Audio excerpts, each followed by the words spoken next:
Hi everyone, I'm Caroline Lee, and as you know, I've been working on a new series, Everland Ever After, which are fairy tales set in the Old West. Next week, my story Little Red will be appearing in the Love's Prelude box set, and I wanted to give you a little taste.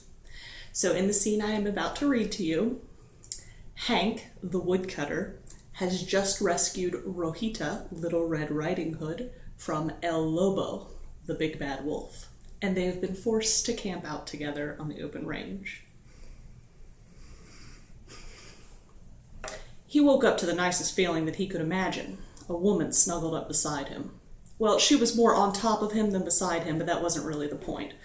Her hair was tickling his lips, and he could smell the clean goodness of her. He was surrounded by her warmth. Almost afraid of what he'd see, the last day had been full of surprises after all, Hank opened his eyes and canted his chin down a little bit.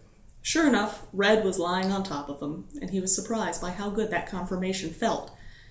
She was still sleeping, at least her eyes were still closed, and she was tucked into him like a cat, all of her curves and valleys pressed against his like they belonged together. This might explain the extremely pleasant dreams he'd been having, and also why he was so warm. Hank glanced at the horses, pleased to see that they were still huddled together among the trees and looked none the worse for having been out all night. When he looked back at the soft face pressed against his shoulder, she was gazing back at him.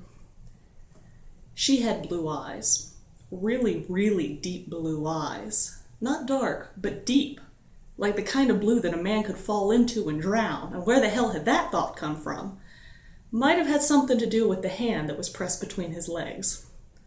Logically, Hank knew that it was only there to keep warm, just like her other hand was tucked into his armpit, but he had no luck convincing his body of that. Staring into those eyes, he felt himself hardening under her touch and wondered why she wasn't pulling away.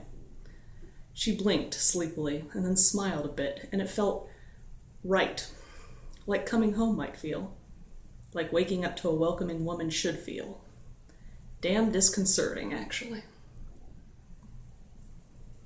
So that's an excerpt from Little Red, which I hope that you'll pick up either on its own from Amazon or in Love's Prelude box set.